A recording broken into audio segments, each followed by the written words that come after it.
வேக்காடார் என்ன செய்றாரு, ஒரு மரத்துக்கடியில உட்காந்துக்கிட்டு மேல் நோக்கி பார்க்குறாரு வானத்த. இந்த சூரியன், சந்திரன் இந்த கிரகங்கள்லாம் எப்படி செயல்படுது? இந்த கிரகங்கள் தான் நம்மள ஆட்டுவிக்குதுன்னா, அந்த கிரகங்களால தான் பஞ்சம் வருதா? பட்டினி வருதா? இந்த மாரியான விஷயங்களெல்லாம் அவரு பார்க்குறாரு.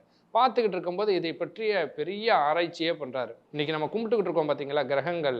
எந்தெந்த கிரகங்கள் எந்தெந்த திசையில இருக்கணும், எப்படி அமரணும்ங்கிறத வடிவமைச்சவரே யாரு? இடைக்காடார் தான். அப்படி போகும்போது அவருடைய ஞானத்துல ஒரு சில குறிப்பிட்ட நாட்கள் கழிச்சு மிகப்பெரிய பஞ்சம் வரப்போகுது. மழை இருக்காது, தண்ணி இருக்காது. எல்லா உயிர்களும் உணவு இல்லாம இறக்கப் போகுதுங்கிறத கண்டுபிடிக்காரு. ஏன்னா அவர் சித்தர் ஞானி.